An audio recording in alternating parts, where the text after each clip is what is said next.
بسم الله والحمد لله والصلاة والسلام على رسول الله وعلى آله وصحبه ومن اتبع هداه أما بعد aujourd'hui le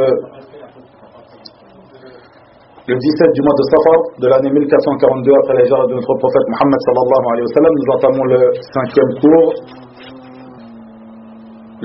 cours concernant notre série de cours sur le commentaire de Al-Usul al-Thalatha de Cheikh al-Islam Mohammed ibn Abdul Wahhab ibn Sulaiman al-Tamimi rahimahullah ta'ala. Nous nous étions arrêtés à sa parole, comme à notre habitude. Je le lis en arabe puis une traduction approximative en français avant de commencer le commentaire.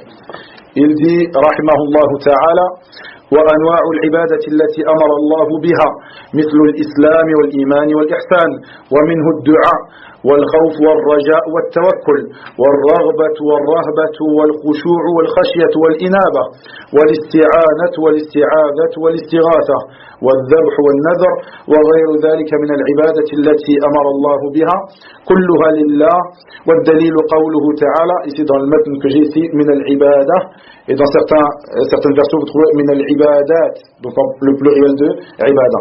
Ici من العبادة التي أمر الله بها كلها لله والدليل قوله تعالى: وأن المساجد لله فلا تدعوا مع الله أحدا فمن صرف منها شيئا لغير الله فهو مشرك كافر.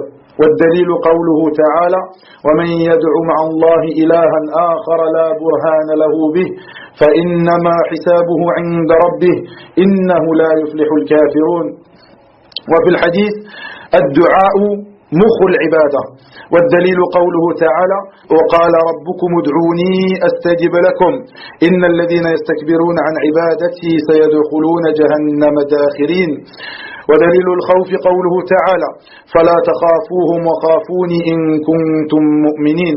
ودليل الرجاء قوله تعالى: فمن كان يرجو لقاء ربه فليعمل عملا صالحا ولا يشرك بعبادة ربه أحدا.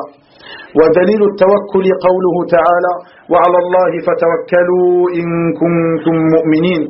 وقوله: ومن يتوكل على الله فهو حسبه. ودليل الرغبة والرهبة والخشوع قوله تعالى: إنهم كانوا يسارعون في الخيرات ويدعوننا رغبا ورهبا وكانوا لنا خاشعين. ودليل الخشية قوله تعالى: فلا تخشوهم واخشوني. ودليل الإنابة قوله تعالى: وأنيبوا إلى ربكم وأسلموا له. On s'arrêtera ici pour aujourd'hui car je pense qu'on n'aura pas le temps d'expliquer plus que cela. On va essayer déjà, musta'inina billahi tabaraka wa ta'ala, de faire le commentaire de ce que nous avons lu ici. Dans le sens approximatif de ces paroles, rahimahullahu ta'ala, il dit: parmi les différentes formes d'adoration qu'Allah a ordonnées, nous trouvons l'islam, l'iman, l'ihsan, ainsi que ad-du'a, l'invocation, la peur, l'espoir, la confiance, l'amour, la crainte, l'humilité, la repentance, demander le support, chercher refuge et protection, appeler au moment de la détresse, sacrifier, faire un vœu pieux, ainsi que plusieurs autres formes d'adoration qu'Allah a ordonnées. Elles sont toutes réservées à Allah exclusivement. Et la preuve se trouve dans le verset suivant: les mosquées sont consacrées à Allah, n'invoquez donc personne avec Allah. Et il dit Ta'ala, quiconque offre, rahimahullah, quiconque offre une de ces formes d'adoration à autre qu'Allah est un mushrik, c'est-à-dire un idolâtre et un mécréant. La preuve de cela est dans le verset suivant: et quiconque invoque avec Allah une autre divinité sans avoir la preuve évidente de son existence aura à rendre compte à son Seigneur. En vérité, les mécréants ne réussissent pas.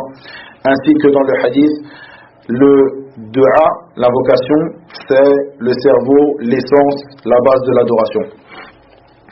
La preuve que l'invocation ad-dua est une forme d'adoration, dans la parole d'Allah Ta'ala, et votre Seigneur dit: appelez-moi, je vous répondrai. Ceux qui par orgueil se refusent à m'adorer entreront bientôt dans l'enfer humilié. La preuve de la peur, al-khawf, se trouve dans le verset suivant: N'ayez donc pas peur d'eux, mais ayez peur de moi si vous êtes croyants. La preuve de l'espérance, Ar-Raja, dans le verset suivant. Quiconque donc espère rencontrer son Seigneur, qu'il fasse de bonnes actions et qu'il n'associe dans son adoration aucun autre à son Seigneur. La preuve de At-Tawakkul, c'est-à-dire le fait de se remettre à Allah, de placer sa confiance en lui. Dans le verset suivant, et c'est en Allah qu'il faut avoir confiance si vous êtes croyant. Et dans le verset suivant, et quiconque place sa confiance en Allah, il lui suffit. La preuve de l'amour, le désir, Ar-Raghba, comme cela de la crainte, Ar-Rahba, comme cela de l'humilité, Al-Khushu'. Dans le verset suivant, ils concouraient au bien et nous invoquaient par amour et par crainte, et ils étaient humbles devant nous. La preuve de la crainte, Al-Khashiyah, dans le verset suivant, ne les craignez donc pas et craignez-moi. La preuve du repentir, ou d'une forme précise de repentir, Al-Inaba, dans le verset suivant, et revenez repentant à votre Seigneur et soumettez-vous à lui. Comme je l'ai dit, nous arrêterons ici et nous dirons que ici Cheikh l'Islam commença par citer des sortes d'adoration après nous avoir démontré que cette adoration, le seul qui l'a mérité était le Seigneur des mondes, Rabbul Alamin, Tabaraka wa Ta'ala. Il nous cita alors certaines sortes d'adoration. Mais qu'est-ce que l'adoration? Nous l'avons déjà défini et nous continuerons à le rappeler à chaque fois que l'occasion se présente afin de bien maîtriser ce sujet, qui est un sujet qui est primordial pour le musulman de le maîtriser. Puis nous rentrerons après dans ces sortes d'adoration pour les expliquer. Donc al-ibada, qu'est-ce que al-ibada? Normalement, on l'a tellement rappelé que vous levez tous la main. Qu'est-ce que al-ibada, hafidhakumullah? Kenzi, tfaddal. C'est un nom général qui regroupe tout ce qu'Allah aime et adoré comme acte, parole, que ce soit parent, péché. Ahsant, barakallahu fik. Ceci est al-ibada. Ici, Cheikh l'Islam va nous citer plusieurs sortes d'adoration. Il commença en citant l'islam, l'iman, la foi, l'ihsan, la bonté. Puis il cita al-du'a, la vocation, la peur, etc.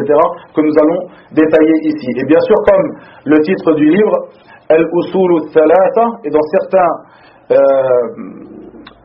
certains de ces manuscrits, wa adillatuha, donc les trois fondements et leurs preuves. Donc comme à son habitude dans ce livre comme dans autre que ce livre, Cheikh l'Islam Muhammad ibn Abdul Wahhab rahimahullah nous rapporte à chaque fois qu'il évoque une mas'ala, à chaque fois qu'il parle d'un point, qu'il évoque une affaire, il rapporte les preuves du Coran et de la Sunna concernant cette affaire. Ici, lorsqu'il nous rapporta ces sortes d'adoration et les énuméra, il les énuméra en premier lieu, puis les détailla en donnant la preuve de chacune d'entre elles. Ici, bien sûr, parmi ces sortes d'adoration, l'islam, avec ses piliers. Et tu te dois d'adorer Allah Azzawajal parce qu'il t'a ordonné parmi ses œuvres qui rentrent dans les œuvres de l'islam, qui sont des adorations. Parmi cela, la prière, le jeûne et autres que cela. Comme cela, la foi avec ses œuvres qui sont en rapport avec la foi, parmi ces œuvres qui sont des œuvres du cœur, des œuvres cachées comme la foi en Allah Azzawajal, en ses anges, en ses livres, en ses envoyés, en le jour dernier, ainsi que la foi en la prédestination, bonne ou mauvaise. Comme cela, la peur, l'amour, l'espérance et autres que cela. Tout ce qui est en rapport avec les œuvres du cœur rentre celle-ci dans les adorations ou dans l'adoration. Plutôt, comme le dit ici Cheikh Ibn Baz, rahimahullah, les œuvres du cœur font partie des adorations les plus hautes. Font partie des plus hautes adorations et des plus importantes. Il est donc obligatoire à chaque musulman responsable d'être sincère dans son adoration à Allah tabaraka wa ta'ala, de l'adorer lui seul et sans associé.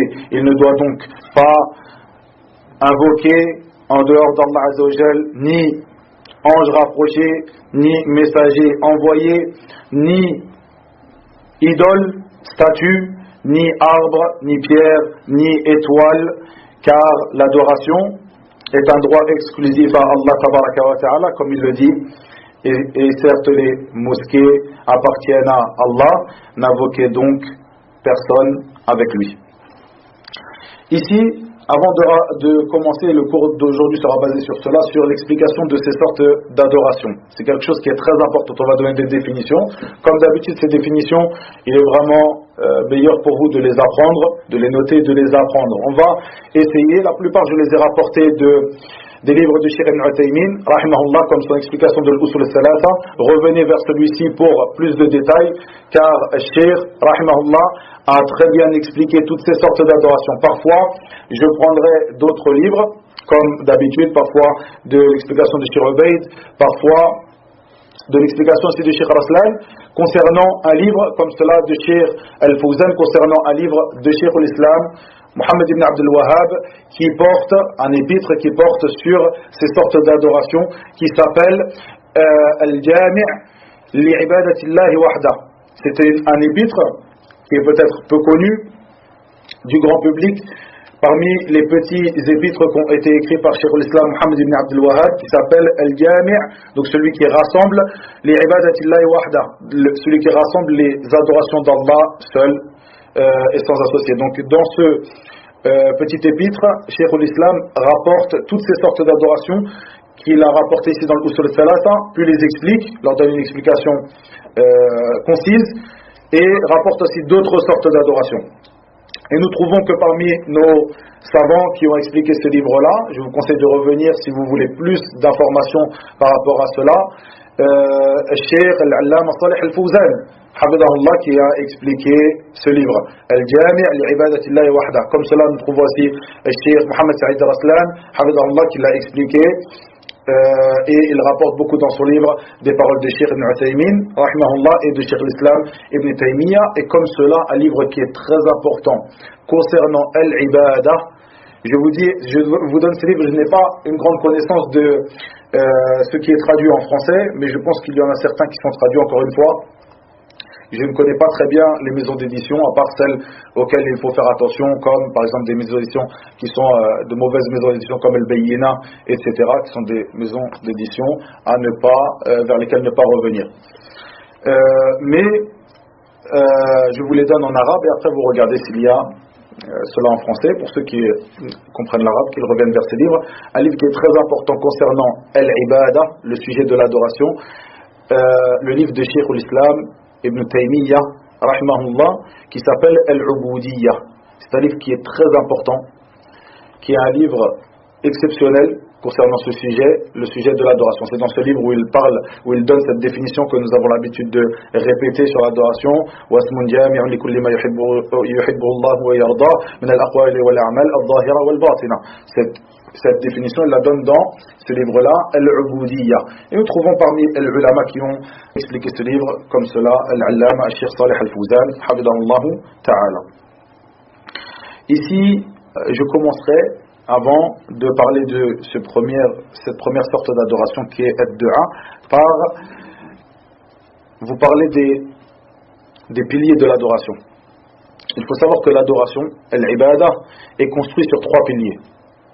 Ces 3 piliers qui doivent impérativement se retrouver dans chaque adoration. Dans chacune de tes adorations doit se retrouver 3 piliers. Elle doit être construite sur 3 piliers. Ces 3 piliers qui sont Al-Mahabba, l'amour, Al-Khawf, la peur, Wal-Raja, l'espérance. Et la preuve de cela, tu la récites minimum 17 fois par jour. Tu répètes la preuve de cela, de ces 3 piliers, minimum 17 fois par jour. Quelle est la preuve de ces 3 piliers? Kenzi, tfaddal. Ahsant. Alhamdulillahi Rabbil Alamin. La preuve de Al-Mahabba, de l'amour. Ar-Rahman Ar-Rahim. La preuve de Ar-Raja, l'espérance. Maliki Yawmiddin. La preuve de la peur. Car Al-Hamd, est un éloge, une louange que tu fais à Allah tabaraka wa ta'ala, et elle doit être impérativement accompagnée d'amour. Si elle n'est pas accompagnée d'amour, ce sera appelé un simple éloge, al-madh. Comme cela, donc lorsque tu dis Alhamdulillahi Rabbil Alamin, que tu loues le Seigneur des mondes, subhanahu wa ta'ala, tu lui fais son éloge, tu le loues avec une chose, avec le fait que tu accompagnes cet éloge d'amour pour lui, tabaraka wa ta'ala. Comme cela, lorsque tu dis Ar-Rahman Ar-Rahim, tu parles du, comme ils le traduisent bien souvent, le tout miséricordieux, le très miséricordieux. Tu parles de la miséricorde d'Allah Azza wa Jal, qui est un attribut d'Allah subhanahu wa ta'ala. Comme cela, Ar-Rahman Ar-Rahim sont deux noms donnés à Allah tabaraka wa ta'ala, que Allah Azza wa Jal s'est donné subhanahu wa ta'ala. Et tu parles donc de sa miséricorde, ce qui t'emmène à espérer en lui et en sa miséricorde subhanahu wa ta'ala. Donc nous avons la preuve ici de l'espoir, Ar-Raja. Comme cela, Maliki Yawmiddin, tu parles du Seigneur de Yawmiddin. Qu'est-ce que Yawmiddin? Ad-Din ici, le mot Ad-Din ici veut dire la rétribution. C'est pour ça que tu le trouves traduit bien souvent, Maliki Yawmiddin, le Seigneur au jour de la rétribution. C'est pour cela que Allah Azza wa Jal, parmi ses noms, Ad-Dayyan, Ad-Dayyan, comme il fut rapporté dans un hadith authentique, celui qui rétribue ses serviteurs. Donc Malik Yawmiddin, le Seigneur au jour de la rétribution, ce qui t'emmène à avoir peur d'Allah tabaraka wa ta'ala. C'est pour cela que chacune de tes adorations devra être construite sur ces trois piliers qui sont les piliers de l'adoration. Donc l'amour, l'espérance et la peur. Al-Mahabba wal-Raja wal-Khawf. C'est très facile. Tu te rappelles des trois premiers versets de Surat Al-Fatiha et tu te rappelleras de ces trois piliers sur lesquels doivent être construits l'ensemble des adorations. Cheikh l'Islam ici nous parle de Ad-Du'a, qui est traduit par l'invocation. Nous avons déjà expliqué dans des cours précédents que Ad-Du'a était de deux sortes. Ad-Du'a se divisait en deux sortes. Du'a mas'ala wa du'a ibada. Du'a mas'ala wa du'a ibada. Du'a mas'ala qu'on pourrait traduire par la vocation de demande, et du'a ibada par la vocation d'adoration. Et pour résumer, comme on l'a déjà résumé dans des cours précédents, du'a ou mas'ala, c'est le du'a, l'invocation que tu fais pour demander un besoin. Tu demandes quelque chose à Allah Azza wa Jal. Du'a mas'ala, le du'a, l'invocation de demande. C'est-à-dire que tu demandes un besoin à Allah tabaraka wa ta'ala. Et sans aucun doute, ceci est une adoration. La deuxième sorte, du'a ibada, qu'on pourrait traduire par l'invocation d'adoration, c'est une invocation par laquelle le serviteur demande exclusivement la récompense d'Allah tabaraka wa ta'ala. C'est-à-dire qu'il n'y a pas de demande de besoin, il n'y a pas une demande à Allah tabaraka wa ta'ala. Simplement lorsque tu fais cette sorte de du'a ibada, l'invocation d'adoration, tu recherches simplement la récompense d'Allah tabaraka wa ta'ala par cette adoration que tu lui auras vouée. Nous avions donné un exemple dans les cours précédents pour faire la différence entre ces deux-là. Nous avions dit que, par exemple, du'a mas'ala, du'a de demande, comme le fait que tu demandes à Allah Azza wa Jal de subvenir à tes besoins, tu lui demandes ta subsistance, tu lui demandes le pardon, tabaraka wa ta'ala, tu lui demandes quelque chose. En ce qui concerne du'a al-ibada, donc l'invocation d'adoration, nous avions donné un exemple. Est-ce que vous vous rappelez un du'a qui est venu dans la sunna, qui est un du'a ibada? Est-ce que vous avez un exemple? Dans la prière, ahsant, mais pas la prière en soi-même, juste un du'a que tu fais dans ta prière. Ahmed, tfaddal. Hein? Ahsant, du'a l'istiftah, le du'a que tu fais lorsque tu ouvres ta prière, donc le du'a d'ouverture de ta prière, pas n'importe lequel, il y a plusieurs bien sûr du'a d'ouverture qui sont rapportés dans la sunna. Quel du'a, Ahmed, tu parles? C'est le bidaya.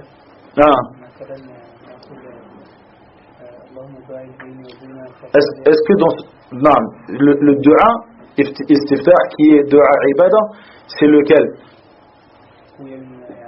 Est-ce que dans Allahumma ba'id bayni wa bayna khatayaya, est-ce qu'il y a une demande ou il n'y a pas de demande? Il y a une demande. Le dua ibadah, c'est celui, et regardez l'ulama quand il parle de ça, il dit c'est celui qui a été choisi par l'imam Ahmed, et cela fait partie du fiqh de l'imam Ahmed.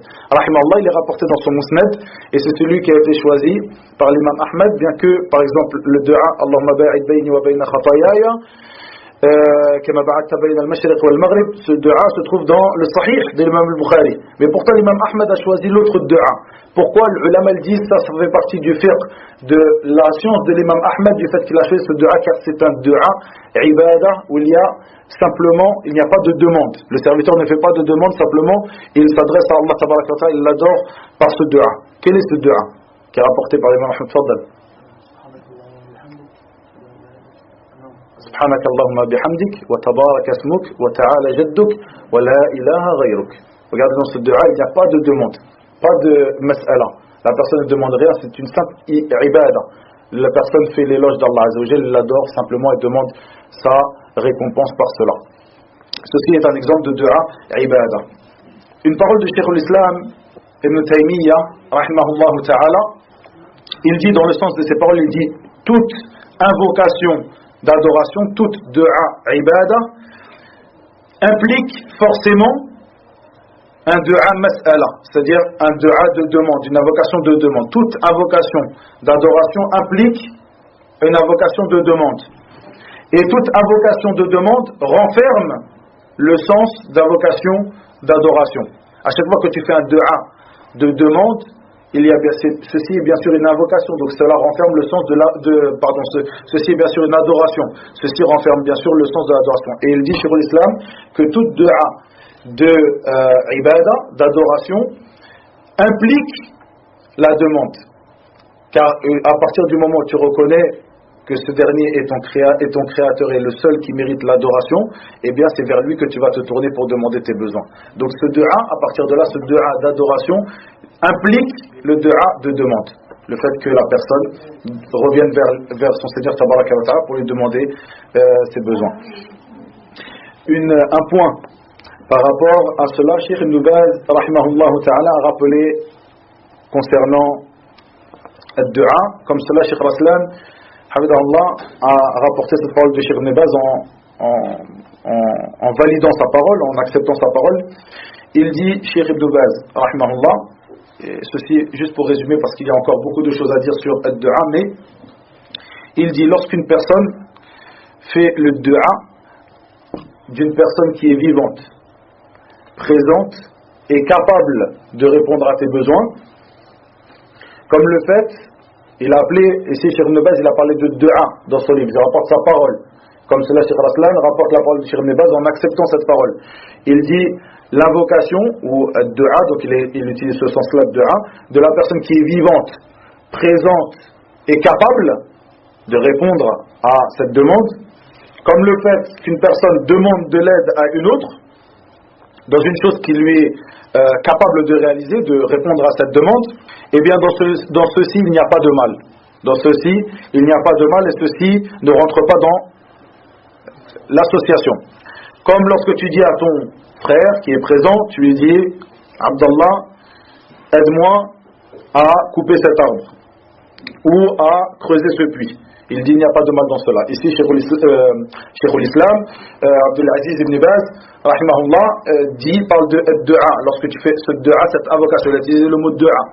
Et tu trouveras certains parmi les gens de science qui te diront que ici, on n'appelle pas cela dua, car on appellera cela plutôt une demande, talab, et non le mot dua.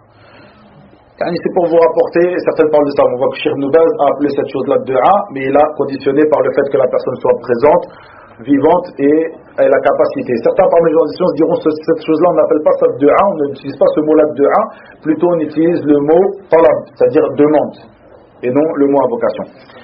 Une dernière chose, Cheikh l'Islam ici, dans les preuves qu'il rapporte concernant le dua, il rapporte un hadith qui est le dua mukhul ibada. Donc l'invocation c'est l'essence même de l'adoration, c'est la tête de l'adoration, comme on peut le traduire approximativement. Ce hadith est un hadith qui est faible, qui n'est pas authentique. C'est un hadith qui a une chaîne de transmission qui est faible. Et le hadith qui est un hadith authentique, par lequel on peut le remplacer, c'est la parole du prophète sallallahu alayhi wa sallam: Inna ad-du'a huwa al-ibada. Certes, l'invocation, c'est l'adoration. Inna ad-du'a huwa al-ibada. Et dans ce hadith, qui est un hadith authentique, nous voyons la grande place de l'adoration. La grande place de l'adoration, de l'invocation, pardon, et sa grande place parmi les adorations d'Allah tabaraka wa ta'ala. Certes, l'invocation, c'est l'adoration. Pour cela, Cheikh l'Islam l'a rappelé en premier dans ces sortes d'adoration. Juste une petite faïda pour les frères, Inch'Allah, qui rentrent dans Kulliyat al-Hadith bientôt, Inch'Allah. Ici, ce hadith, ad-du'a, mukhul ibada, est un hadith qui est faible. Il est rapporté par l'imam al-Tirmidhi dans son Jami', dans son livre qui est appelé Sunan, généralement. Et il dit, ce hadith est un hadith qui est étrange. Bon, ça c'est une manière dont l'imam al-Tirmidhi a de parler de certains hadiths. Ceci, il l'a expliqué à la fin de son livre Al-Jami'. Pourquoi, qu'est-ce que ça veut dire étrange, etc. Ceci ne nous intéresse pas. Il dit c'est un hadith qui est étrange, de cette manière, rapporté de cette manière, et nous ne le connaissons pas, ce hadith, que rapporté par Ibn Lahi'a. Ibn Lahi'a. Ibn Lahi'a, vous allez l'entendre beaucoup, c'est pour ça que j'ai choisi de parler de cela. Sinon, on peut rentrer dans des choses qui sont en rapport avec la science du hadith. C'est quelque chose qui n'est pas intéressant pour notre cours. Mais ici, ce nom-là, vous risquez de l'entendre longtemps. Il s'appelle Abdullah Ibn Lahi'a. Ibn Lahi'a. Souvent, tu entends, les savants, ils disent, le hadith est faux, car il y a dans la chaîne de transmission Ibn Lahi'a. Donc, tu vas entendre beaucoup ce nom-là qui te sera rapporté. Ibn Lahi'a, c'est quelqu'un qui était sadour chez les gens du hadith, c'est-à-dire très véridique. Sadour, très véridique. Mais qui avait une mauvaise mémoire. Et il avait l'habitude de rapporter de ses livres. C'est-à-dire qu'il avait l'habitude d'écrire le hadith qu'il entendait, qu'il rapportait. Et quand il rapportait, il prenait le livre et il lisait. Chose qui est pratiquée bien souvent chez As-Salaf radhiyallahu anhum, chez nos prédécesseurs, le fait qu'il rapportait du livre. On a des paroles qui sont rapportées de l'imam Ahmed, rahimahullah, où il dit qu'il préfère quelqu'un qui rapporte de son livre, et lorsque son fils lui demande pourquoi, il dit combien une personne peut apprendre de hadith, combien une personne peut mémoriser de hadith, alors que l'écriture, il est là. Ces livres-là préservent les hadiths que tu rapportes, préservent la science que tu as rapportée. L'imam Ahmed s'exclame en disant, et combien une personne peut-elle rapporter de mémoire? Lorsque son fils lui demande pourquoi tu préfères qu'une personne rapporte de son livre, car dans son livre il sera plus minutieux lorsqu'il rapporte. Comme cela, certains parmi les salafs ils disent le livre, le fait de rapporter du livre est préférable pour moi que l'oubli. Le fait de rapporter du livre est préférable. Pourquoi je parle de cela aussi, une petite parenthèse, car on peut entendre plusieurs personnes qui s'exclament et qui sont trompés par des gens qui ont peut-être un petit peu de mémorisation, une force dans la mémorisation en apparence, car si tu cherches un petit peu, tu trouveras que la personne n'est pas comme elle le prétend.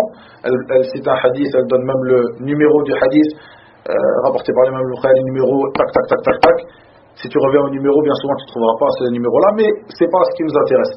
Et ils sont étonnés par cela, et ils grandissent cette personne de par cette forte mémoire qu'il a. Alors que cette chose-là n'est pas une chose. Bien sûr, alhamdoulilah, chez nos pieux prédécesseurs, pour ne pas dire que ce n'est pas une chose qui était estimée, chez nos pieux prédécesseurs, la mémoire, bien sûr, est une chose qui était estimée. C'est pour cela que les savants du Jarh wa Ta'dil, ils disent, par exemple de Ibn Lahi'a, qu'il était faible dans sa mémoire. C'est une chose qui est estimée chez eux. Mais ce n'est pas une chose par laquelle ils étaient étonnés au point d'élever une personne de cette manière-là. Plutôt, on voit beaucoup de paroles rapportées de salaf sur le fait qu'ils préféraient qu'une personne rapporte de son livre. Ils avaient plus confiance lorsque la personne rapporte de son livre. Et comme cela, combien une personne peut mémoriser de la hadith? Personne qui parle toujours sans avoir une feuille devant lui. Combien une personne peut rapporter de la hadith? Est-ce que le fait de mémoriser, c'est meilleur pour toi? Le fait de rapporter d'un livre, c'est meilleur pour toi ou l'oubli? Si tu n'écris rien, tu finiras par oublier. Illa an yasha Allah. Donc Ibn Lahi'a, c'était une personne qui était très véridique, mais qui avait une mauvaise mémoire et qui avait l'habitude d'écrire. Et un jour, ses livres ont brûlé. Un jour, ses livres ont brûlé. Donc les livres où il rapportait l'ahadith, ses livres ont brûlé. À partir de là, les ulama ils disent, celui qui rapporte de lui après que ses livres ont brûlé, bien sûr, Ibn Lahi'a rapportera de sa mémoire. Donc, vu que c'est une personne qui a une mauvaise mémoire, celui qui rapporte après que ses livres ont brûlé, encore une fois, on voit l'importance des dates et de connaître l'histoire et les dates, comme je vous l'ai dit précédemment. Eh bien, on saura que ce hadith ne sera pas accepté. Car on prend le fait de rapporter un hadith d'une personne qui a une mauvaise mémoire et qui n'a plus de livres, on sait très bien que ce n'est pas une chose acceptable. Comme cela, donc, l'ulama, une faïda pour terminer par rapport à ça, Ibn Lahi'a, c'est quelqu'un qui était estimé, donc après que ses livres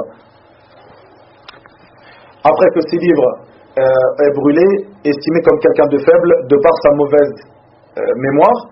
Et les savants, bien sûr, il a plusieurs paroles à rapporter sur Ibn Lahi'a, mais en résumé, une petite faïda pour les frères qui rentrent dans le kulliyat de hadith bientôt, Inch'Allah, ou même pour la connaissance, Hafidakumullah. Les savants ils disent que Ibn Lahi'a, on prendra ce hadith lorsque celui qui rapporte de lui dans la chaîne de transmission, celui qui rapporte de Ibn Lahi'a, il fait partie de l'Abadil al-Thalatha, les trois Abdallah. Est-ce que vous connaissez ces trois Abdallah? Est-ce que l'un d'entre vous sait qui sont ces trois Abdallah? Là, Abdallah ibn Mas'ud ou Ibn Abbas, ce sont des Sahaba. Ibn Lahi'a, il ne faisait pas partie des Sahaba, il faisait partie des Tabi'in ou Atba' al-Tabi'in. Donc Ibn Lahi'a, ces trois al-Abadila qui, lorsqu'ils rapportent d'Ibn Lahi'a, nous prenons le hadith de eux. Ils sont Abdallah ibn al-Mubarak, l'imam, Abdallah ibn Yazid al-Muqri, l'imam, et Abdallah ibn Wahb, l'imam. Abdallah ibn Yazid al-Muqri, Abdallah ibn Wahb, ou Abdallah ibn al-Mubarak. Ces trois, al-Abadila al-Thalatha, c'est eux, lorsqu'ils rapportent d'Ibn Lahi'a, que nous prenons, nous acceptons de rapporter al-Hadith. Ceci concernant ad-du'a. Ad-du'a, comme vous le voyez, on s'est attardé un petit peu quand on peut dire, car ad-du'a, comme le dit le professeur sallam, huwa al-ibada. Ad-du'a, la vocation, c'est l'adoration. Il nous montre cette place, il nous montre sallallahu alayhi wa sallam cette place très importante de l'invocation. Donc cette adoration mérite que l'on s'y attarde encore et encore et que nous fassions à propos de ad-du'a des conférences. Le deuxième de ces adorations, la deuxième de ces adorations qu'a rappelé Cheikh l'Islam ici, al-khawf, qui est la peur. Qu'est-ce que al-khawf? Pour résumer, les ulama ils disent infi'al yahsulu bitawaqqu'u' amrin makruh. Infi'al yahsulu bitawaqqu'u' makruh. Pour résumer, al-khawf, la peur, c'est un sentiment qui est provoqué lorsqu'on s'attend à une chose détestable. Un sentiment, on dit une chose détestable, ça englobe beaucoup de choses. Ça englobe les nuisances, la perdition, ça englobe beaucoup de choses. C'est pour ça qu'on dit une chose détestable. Donc, c'est un sentiment qui se produit en nous, bien sûr. Al-khawf, c'est quelque chose qui arrive, qui vient dans le cœur de l'un d'entre nous. Al-khawf, donc la peur, est un sentiment qui arrive lorsqu'on s'attend à une chose détestable. Et les savants, lorsqu'ils parlent de l'khawf, de la peur, ils disent que la peur se divise en trois sortes. La première est ce qu'on appelle la peur naturelle, al-khawf al-tabi'i, la peur naturelle, comme le fait qu'une personne a peur des fauves, lions, tigres, etc. Comme cela, le fait qu'une personne a peur du feu, a peur de la noyade, etc. Et toutes ces choses sont des choses à propos desquelles le serviteur, lorsqu'il aura peur de celle-ci, il ne sera pas réprimandé. Nul grief sur lui d'avoir peur de ces choses-là. Mais, ceci est très important, les savants disent que si cette peur, qui est une peur naturelle, devient une cause que le serviteur délaisse une obligation, ou qu'il fasse un interdit, qu'il tombe dans un interdit, eh bien à ce moment-là, cette peur-là deviendra interdite pour lui, deviendra quelque chose d'interdit. Si cette peur, qui est une peur naturelle, devient une cause qu'une personne tombe dans un interdit ou délaisse une obligation, eh bien cette peur-là deviendra interdite pour lui. La deuxième sorte de peur, ce qu'on appelle la peur d'adoration. La peur d'adoration, khawful ibada. C'est le fait qu'une personne ait peur de quelqu'un et qu'il se rapproche, qu'il adore par cette peur qu'il a de cette personne. C'est-à-dire que cette peur de cette personne, ce sera une chose par laquelle il fera une adoration. Il en fera de cette peur une adoration. Il fera de cette peur qu'il a d'une personne une adoration. Cette peur-là, bien sûr, n'est que pour Allah tabaraka wa ta'ala. Cette peur-là ne doit être vouée que à Allah tabaraka wa ta'ala. Une personne n'aura pas le droit d'avoir cette peur que pour Allah azza wa jal. Ceci fait partie des trois piliers de l'adoration, comme nous l'avons évoqué au début du cours. La troisième sorte est ce qu'on appelle khawfu sir, c'est-à-dire la peur secrète. La peur secrète. Cette peur-là, nous la retrouvons chez certains adeptes de plusieurs voies soufis. Le fait qu'ils ont peur d'une personne d'une manière secrète et cachée. Et bien sûr, cette peur-là ne devra être vouée que à Allah tabaraka wa ta'ala. C'est-à-dire qu'une personne aura peur d'une autre en secret, d'une manière cachée, d'une manière dont cette peur se manifeste par le fait qu'il pense et croit que cette personne dont il a peur a une capacité sur lui, a un pouvoir sur lui. Et cette chose-là, comme je l'ai dit, nous le retrouvons chez les adeptes des voies soufis, lorsqu'ils ont peur d'une personne qui est le cheikh de la tariqa, le cheikh de la voie, qui se trouve à 10 000 kilomètres de lui, et il ne se permet pas de faire une chose qui contredirait ce sur quoi la voie est, qui contredirait cette personne. Parfois, il en arrive même à ce qu'une personne, lorsque tu lui dis jure sur Allah tabaraka wa ta'ala, il est prêt à jurer sur Allah azza wa jal en mentant. Il est prêt à jurer sur Allah azza wa jal en mentant. Mais si tu lui dis jure sur la tête de la personne du cheikh de cette voie soufi, il ne le fait pas. Bien sûr, on remet les choses dans leur contexte, comme on l'a déjà évoqué.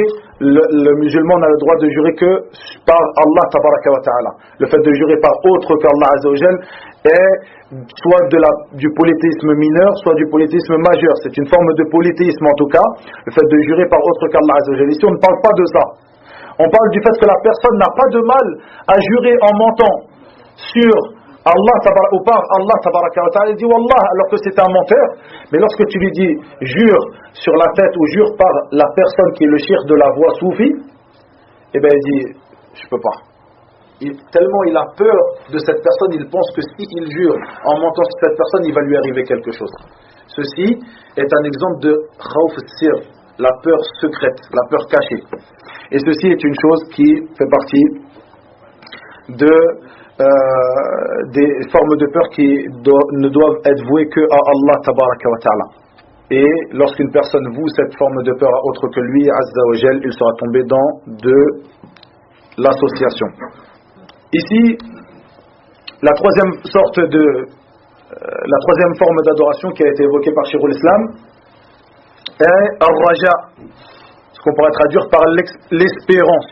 Ar-Raja, l'espérance. Nous avons cité au début du cours que les trois piliers sur lesquels doit être construite chacune de tes adorations sont l'amour, al-mahabba, ar-raja, l'espérance, et al-khawf, la peur. Comme cela, tu dis minimum 17 fois par jour Alhamdulillahi Rabbil Alamin. Ceci, l'amour, al-hamd, cet éloge, cette louange que tu vois à Allah Azza wa Jal, qui est accompagnée d'amour. Ar-Rahman Ar-Rahim, le tout miséricordieux, le très miséricordieux. Ici, il y a l'espérance en la miséricorde d'Allah tabaraka wa ta'ala. Maliki Yawmiddin, le Seigneur du jour de la rétribution. Ici, il y a la peur que tu as en Allah tabaraka wa ta'ala. Et ces trois-là sont les piliers de chacune de tes adorations, les piliers sur lesquels doit être construit chacune de tes adorations. Ici, il évoque Ar-Raja, qui est l'espérance. L'espérance, c'est la convoitise d'une personne ou la convoitise qu'une personne place en une chose qui est facile à atteindre. La convoitise que place une personne dans une chose qui sera facile à atteindre. On appelle ça Ar-Raja. Si cette chose est difficile à atteindre, on appelle ça dans la langue arabe At-Tamanni. Ceci est un autre sujet. Ar-Raja, ici, l'espérance, c'est la convoitise que place une personne dans une chose qui sera facile à atteindre. Et cette espérance que tu places en Allah Azza wa Jal, que tu désires, que tu voues comme adoration à ton Seigneur Tabaraka wa Ta'ala, est une chose qui renferme le sens de l'avilissement, de s'humilier, de s'avilir pour Allah Azza wa Jal dans tes adorations. Cette chose-là ne sera autorisée à être vouée que à Allah Tabaraka wa Ta'ala. C'est-à-dire que tu as le droit d'espérer en le fait qu'une personne t'accorde ceci ou cela. Tu espères que un tel va te rapporter à la prière de Dhuhr telle et telle chose que tu lui avais demandé, tel et tel livre. Tu espères, tu as ce raja. Mais cette espérance qui renferme le fait de s'avilir et de s'humilier pour une personne, cette chose-là sera l'adoration qui ne devra être vouée qu'à Allah Tabaraka wa Ta'ala. Le dernier, nous terminerons sur cela. At-Tawakkul. At-Tawakkul est une autre forme d'adoration qui a été évoquée par Cheikh l'Islam ici, rahimahullah ta'ala. At-Tawakkul, qui est le fait de s'en remettre à Allah Tabaraka wa Ta'ala, de placer sa confiance en lui. At-Tawakkul ala Allah. Tu places ta confiance, tu te remets à Allah Azza wa Jal. At-Tawakkul dans la langue arabe, c'est al-i'timad ala Allah, ou dans le terme légiféré de At-Tawakkul, c'est al-i'timad ala Allah kifayatan fi jalb al-manafi' wa daf' al-madar wa la yatanafa ma'a al-akhdh bil asbab. En résumé, la traduction résumée, c'est le fait de s'en remettre à Allah. At-Tawakkul, c'est le fait de s'en remettre à Allah Azza wa Jal dans le fait de ramener un bien, d'amener un bien et de repousser un mal. Et ceci ne contredit pas le fait de prendre les causes, le fait de faire les causes pour arriver à ce que tu désires. Le fait de se remettre à Allah Azza wa Jal pour ramener un bien ou pour repousser un mal, et ceci ne va pas à l'encontre, ne contredit pas le fait de prendre les causes. Une chose sur laquelle on terminera, le fait que At-Tawakkul, il y a trois choses dans At-Tawakkul. At-Tawakkul, le fait de se remettre en Allah, de placer sa confiance en lui, il y a trois choses. Il y a une croyance, il y a le fait de placer sa confiance, et il y a le fait d'œuvrer. Il y a ces trois sens-là dans le terme At-Tawakkul. La croyance, le fait de s'en remettre à Allah Tabaraka wa Ta'ala, et le fait de faire la cause d'œuvrer. Et on terminera le cours d'aujourd'hui par cette parole de Cheikh l'Islam qui est une parole très importante. Il dit, rahimahullah ta'ala, Cheikh l'Islam Taymiyyah, rahimahullah, dans le sens de ces paroles, il dit, le fait de s'en remettre uniquement aux causes, ceci est de l'association. Il dit, al-iltifat ila al-asbab shirk. Al-iltifat ici, bima'na al-i'timad. Le fait de s'en remettre uniquement aux causes, ceci est de l'association. Le fait d'annuler et de ne pas prendre en compte les causes, ceci est un manque de raison. Mahou al-asbab an takuna asbaban naqsun fil aql. C'est-à-dire le fait de ne pas reconnaître qu'une chose est une cause, ceci est un manque de raison. والإعراض عن الأسباب الكلية يعني ترك الأسباب قدح في الشرع. Le fait de se détourner complètement des causes, ceci est une diminution ou une critique que tu feras dans la législation d'Allah Tabaraka wa Ta'ala. Donc le tawakkul, le fait de se remettre à Allah Azza wa Jalla, de placer sa confiance en lui, il ne sera complet, il ne sera parfait que par trois choses. Le fait de ne pas se reposer uniquement sur les causes. On a dit que le tawakkul n'allait pas à l'encontre des causes, c'est-à-dire ne contredisait pas le fait de prendre les causes, de faire les causes. Et on a dit que le tawakkul était aussi une œuvre. Tu devais œuvrer, tu devais faire ces causes. Le fait que tu te lèves de chez toi et que tu marches pour aller à la mosquée, pour venir prier Salat al-Dhuhr. Ceci est une cause. Le fait que tu montes dans ta voiture pour avancer, pour venir jusqu'à la mosquée, ceci est une cause. Donc, trois choses. Le fait que de se remettre et de se remettre uniquement aux causes, ceci est un acte d'association. Tu auras associé à Allah tabaraka wa ta'ala. La deuxième chose, le fait de ne pas estimer les causes comme étant des causes, ne pas prendre en compte les causes comme étant des causes, ceci est un manque de raison. On le sait, c'est quelque chose qui est raisonnable, une chose qui est acceptée par la raison, de voir que telle ou telle chose est une cause. Le fait de nier que cette chose est une cause, eh bien ceci ce sera un manque de raison. Et la troisième chose, c'est le fait de se détourner complètement des causes. Tu restes à la maison et tu te dis, je vais aller à la prière pour saler Salat al-Dhuhr, mais tu ne bouges pas. Tu vas délaisser complètement les causes. Ceci est un qadh fi shara', c'est-à-dire une critique de la législation d'Allah tabaraka wa ta'ala. Et donc ce tawakkul ne sera complet qu'en ayant pris en compte ces trois choses-là. Il y a dans ce sens-là le fait de se remettre à Allah Azza wa Jal par son cœur, car le tawakkul c'est une adoration de cœur. Une adoration qui se trouve dans le cœur, le fait que tu te remettes et tu places ta confiance en Allah tabaraka wa ta'ala, et ceci est une très grande adoration, comme le dit Allah Azza wa Jal, wa man yatawakkal 'ala Allah fa huwa hasbuh, celui qui s'en remet à Allah Azza wa Jal, qui place sa confiance en lui, il lui suffit. Wa ila huna wa billahi tawfiq wa sallallahu wa sallam wa barak ala nabiyyina Muhammad wa akhiru da'wana alhamdulillahi rabbil alamin.